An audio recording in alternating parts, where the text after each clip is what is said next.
Well, we welcome to the show now Stevie and Craig. Boys, because of blackouts and tropical storms, we didn't really have the chance to properly discuss Manchester City against Real Madrid with you boys. I know you've both watched the game since. Craig, let's start with you. Your big takeaway from it. The big takeaway is it was 4-2 in aggregate, 2-1 in both games, but the gulf in the both games between the sides was quite stark. If City had walked off at the Etihad with, 4 or 5 goals, there could have been no complaints. The fact that they didn't, finish Real Madrid off in the final third is a different story. I mean, we can look at that. We can look at a lot of the teams, the big teams, for not killing others off. But really, I since the restart with Real Madrid clinching La Liga and with how solid they've been churning out results without really being exciting, but churning out results, and with City's captain calamity, bossing games, but then shooting themselves in the foot approach, which has left them so far behind Liverpool. I thought it was going to be a really sweaty palms evening for Manchester City. I thought it was going to be biting the fingernails for the City fans watching the game at home. And nothing could have been further from the truth. So I thought it was absolutely, in the end, pretty comfortable for Manchester City. The class really shone through, Stevie, against the team, let's not forget, who finished La Liga so strongly. Yeah, they did, but the biggest thing that when I looked at Real Madrid and I think about the performance, that midfield three of Modric, Kroos and Casemiro at one time were the best in the world, certainly the best in Europe. That is absolutely no more. I mean, Casemiro was awful. I don't know whether he had down tools for the last couple of weeks or what was wrong, but he was horrendous. Kroos was completely ineffectual, and Modric worked hard, run around, made a couple of tackles, actually got a shot in. But that middle of the park was just completely dominated by Manchester City. And so if you're getting overrun in the middle of the park, then the chances are you're going to lose games. And deservedly, Real Madrid lost this game.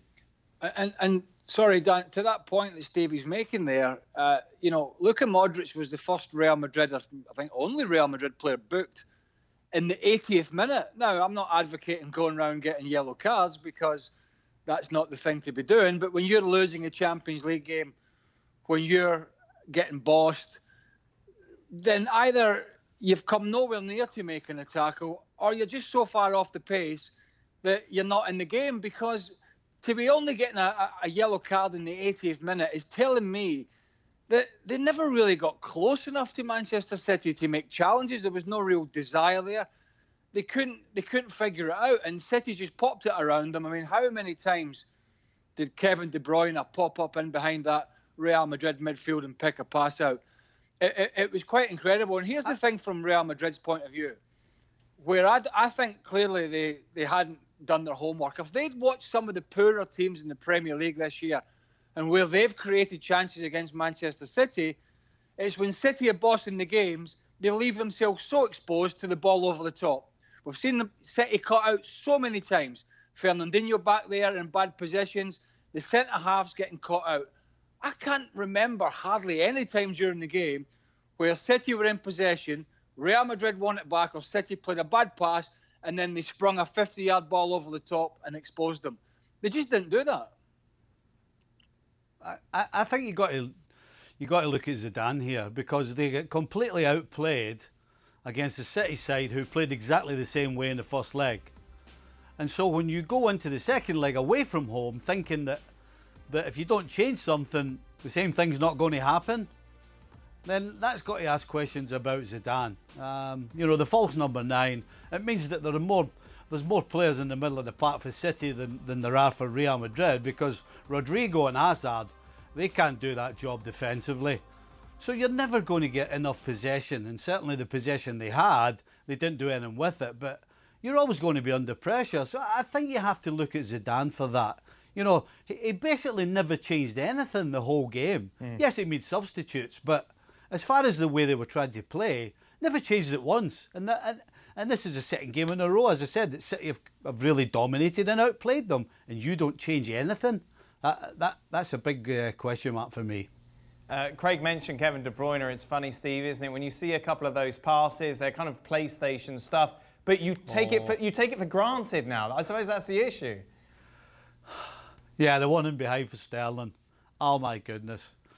But again, I'm sorry to take it away from De Bruyne, but when you've got somebody like him feeding your three up, well, I guess it's tough to say that Phil Foden's the centre forward, but you know, at the end of the day, when you've got a guy like De Bruyne setting you up the amount of times that he does, you're going to have to start taking more of the chances. You know, the fact is they won the game. That was the object.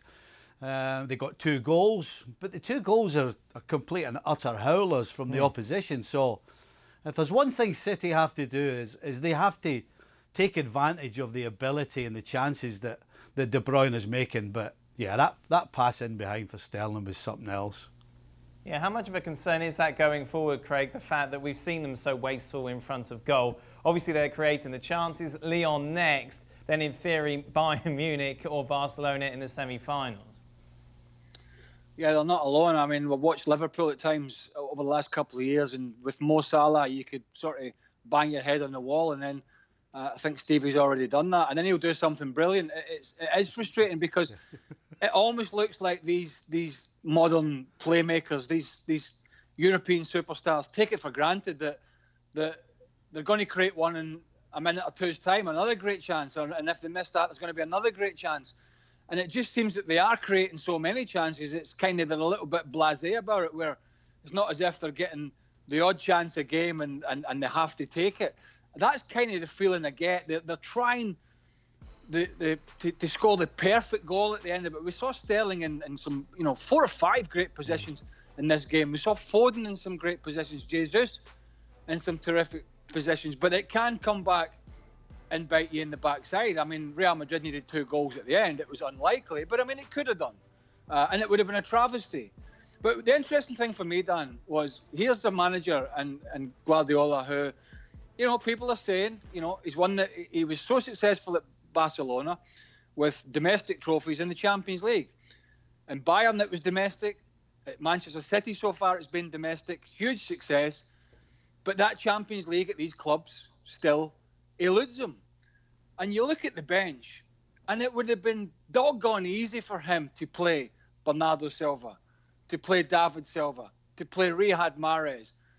But in all fairness, and I know he played Jesus in the left in the first game, but to do the same again and split Jesus and Sterling and play a youngster, albeit a super talented one, and Phil Foden at this stage of the Champions League in that position against the best team in Spain and a team that's been so successful in the Champions League, you've got to give him credit for that. Because I know we've talked about Ramos over the last couple of days, but clearly he saw there was a centre-half partnership that hardly played together. The skipper was out of the team. So I think he thought, I'll do something a bit different. I'll put the false 9 in, and I'll put the midfielder in there in Foden, who's going to give them a problem. He's going to make them really think outside the box with the positions he's taken up. And then De Bruyne can come inside when Foden drops, and Sterling and Jesus can make those little diagonal runs. And it really made Real Madrid think at the back, and it really exposed the middle of the park as well. I thought it worked a treat for them. What is our thought process on Jesus, Stevie? Obviously doesn't get the goals that Kun Aguero does, but Craig talked about his movement that was so key in Manchester City's success. Obviously got that second goal, was there. A different role, but does it work for City? Well, we've won both ties. Yeah. That means it works for City. But the one thing you can't get away from is he's always going to be compared to Aguero. Every facet of Jesus' game is absolutely fantastic. His positions he picks up, you can stick him wide and he can cause problems there. He gets himself little bits of space and time in the box. He does absolutely everything. He can connect with the midfielders. He can play passes. But when it comes to finishing, you have to question whether he's world class. And if you're a team the size of Man City and a team that wants to be winning the Champions League, particularly on a regular basis, I'm not so sure you're going to be able to do it without a guy who can put the ball in the back of the net. But on that point, Craig, Liverpool did exactly that last year with Firmino up front. Yeah, but for me, I think Firmino's, certainly in his performances, well, he's played more games and that helps, and he's got more continuity. But he brought a bit of everything to Liverpool. I know the goals dried up near the end this season, but he brought a goal threat. He brought a physicality that I think people were surprised about, which Jesus has as well, to be fair. His link-up play, and almost more importantly, he works his socks off back into midfield as an extra midfielder to win the ball back. So he gives Liverpool a little bit of everything, which is, I suppose, Jesus is maybe a Firmino light in that respect, is that he doesn't get as much game time because of Sergio Aguero. But you look at some of the goals in this two-legged tie, Dan. The first mistake from Varane, who was it to get onto the end of it, and who was sharp? Jesus. Mm-hmm. The second mistake from Varane, who was it to get on the end of it and the sharpness? Jesus. Think back to the bad pass from Casemiro that ended up with the Ramos red card in the 86th minute in the Bernabeu on the first leg. Who was it that pounced on it? Jesus. So he does lots. I know, Stevie, and I agree, I think Aguero is a better goal scorer. But there's so many other things to his game that he brings to the team that I think Guardiola quite likes.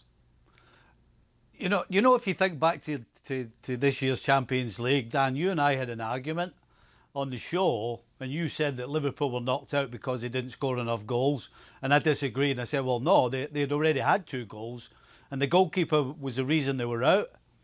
Well, if you have an Ian Rush or an Aguero or a Lineker or somebody like that, then that could have been the difference between Liverpool winning another Champions League this year.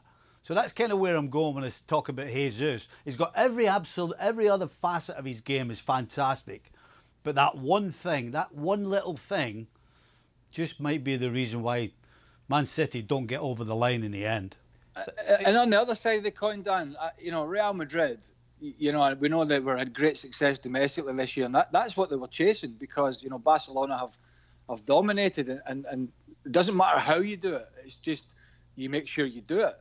But I don't think there'll be many that would disagree that at times it was not the swashbuckling Real Madrid that we've known in recent years. But maybe that's why they haven't won the league. So there was a better balance about the team. But the concern would be that in playing that way, how easy it was over the 2 games for City to toy with them. And that's really what they did. They toyed with Real Madrid. And we saw Barcelona yesterday as well. At times, although winning, being pressed back by an average Napoli side. And I think both those sides, although they've been hugely successful in recent years, have got some concerns. And I think, most of the big teams do. But we saw Man City, who have not been at the best this year, for sure, toy with this Real Madrid side in a way I think that was a little worrying. And I think the league is great for them, but I think it's going to paper over 1 or 2 cracks that Stevie mentioned, certainly in the middle of the park. Yeah, the quality of La Liga definitely has dropped off over recent years. Stevie, one concern maybe for Manchester City is the fact that Benzema, who didn't see too much of them all, but when he did, was always a problem, of course, getting the goal as well, just exposing maybe a little vulnerability at the back.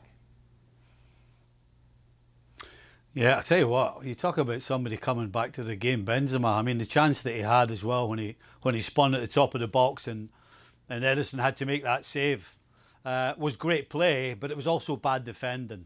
So, how many times have we said it? City defensively have got problems. They need personnel, but I like you say, I've turned into a big fan of Benzema. I thought he did as much as anybody in a Real Madrid shirt to get them back in this game, and yes, he scored the goal, but that turn as well. It could have beaten better defenders also. Well, thank you very much for watching ESPN on YouTube. For more sports highlights and analysis, be sure to download the ESPN app. And for live streaming, premium content, and let's not forget as well, ESPN FC 7 days a week. Subscribe to ESPN+.